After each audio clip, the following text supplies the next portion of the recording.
તો આપણે હવે બીજી વાડી છે ત્યાં હવે જઈએ છીએ એટલે ના આજ ઠેલા ને એવું બધું ભરવાનું છે આજે એટલે હવે આપણે બીજી વાડી છે ત્યાં આગળ તમને એ વાડી બતાવું કેવી છે ત્યાંનું લોકેશન કેવું છે એ બધું બતાવું આ જો ડુંગળી છે અમેથી મારો ભાઈ હાલ્યા આવે છે હવે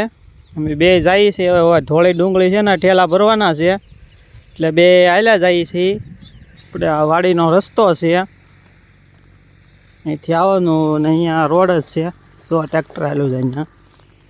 તો આપણે એ વાડીએ જઈએ છીએ હવે તો આપણે આ રસ્તો હાવ પાસે આવી ગયો આપણે આવવાનું અહીંથી આ રસ્તે લઈ જો ઓલા દાદા આવે ને ત્યાંથી અહીંયા બગડાણા બાજુ લઈ આવતા હોય તો આ રસ્તે લઈ આવવાનું સીધે સીધું એક્ઝામ જો આ વાડી સામે જ છે બ્લોક બનાવું છું એ આ બાજુ લઈ બગડાણાથી જવાય ને આ સાઈડથી આવો તો ખારેથી અવાય એટલે એક્ઝામ બે રોડ સામે જ છે ને આ બાજુ આપણી વાડી છે ને આપણે વાડીમાં જવાનો રસ્તો આવી ગયો છે જો આ રોડ પાસે આ સાઈડ વળી જવાનું એટલે રસ્તો આવી જાય સીધે સીધું વયું જવાનું ને આપણે આ નવી વાડીએ જવાનો રસ્તો છે એટલે આપણે બધા હાલ્યા જઈએ છીએ ધીમે ધીમે ને આજ ધોળી ડુંગળીના ઠેલા ભરવાના છે આજે તમે બધા માતાજીને પ્રાર્થના કરો એટલે ભાવ અમારે સારો આવી જાય એવી પ્રાર્થના કરો ને કોમેન્ટમાં કહેજો આ વિડીયો કેવો લાગ્યો છે તમને આ બધી વાડી છે જો ઓલી બાજુ છે આ સાઈડે તે આ સાઈડે તે આપણે જવાનો રસ્તો છે અત્યારે તો હું મારા ભાઈ બેસતે જઈએ છીએ ને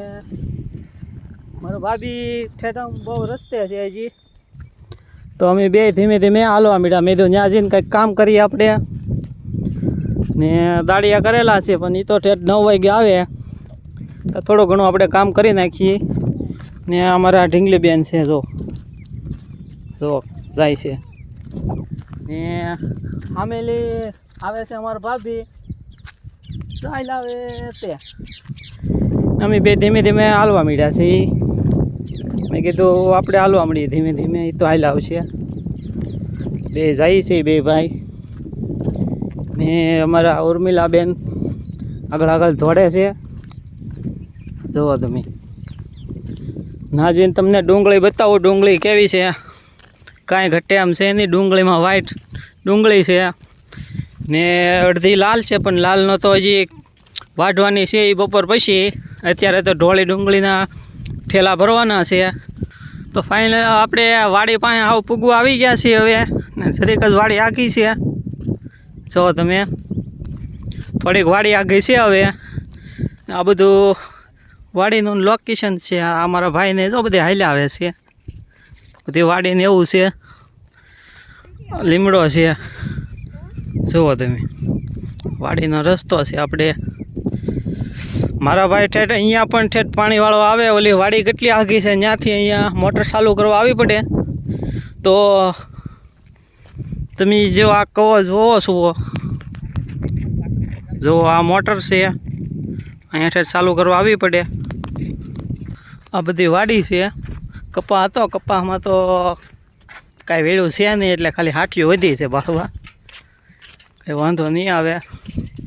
માતાજી જ્યાંથી ડુંગળીમાં ભાવ સારો આવી જાય એવી બધી પ્રાર્થના કરો તમે બધાય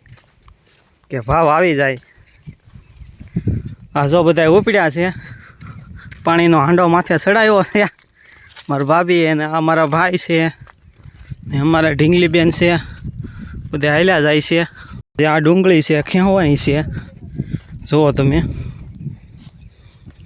આ લાલ છે ને સામે જો ધોળીનો ઢીગલો દેખાય તે એ ફૂગી ગયા છીએ જુઓ તમે આ બધી આમાં ધોળી ડુંગળી હતી હવે આપણે ઢીગલા પાસે જઈએ એટલે આ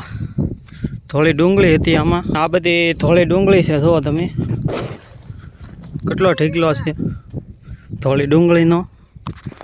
આ જો અહીંથી તે અહીંયા સુધી જુઓ તમે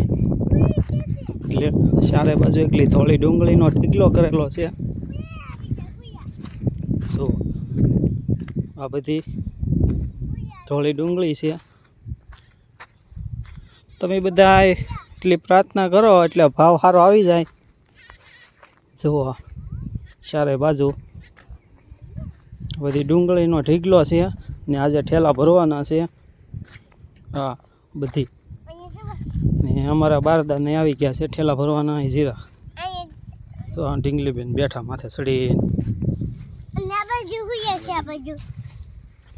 જો આ ડુંગળીનો ઢીગલો છે.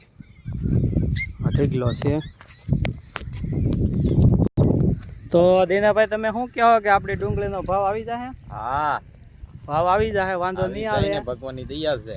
માતાજીની દયા છે એટલે ભાવ તો આવી જાય. મને તો ભરોસો છે સુરાપુરા દાદા માથે ને મા મોગલમાં માથે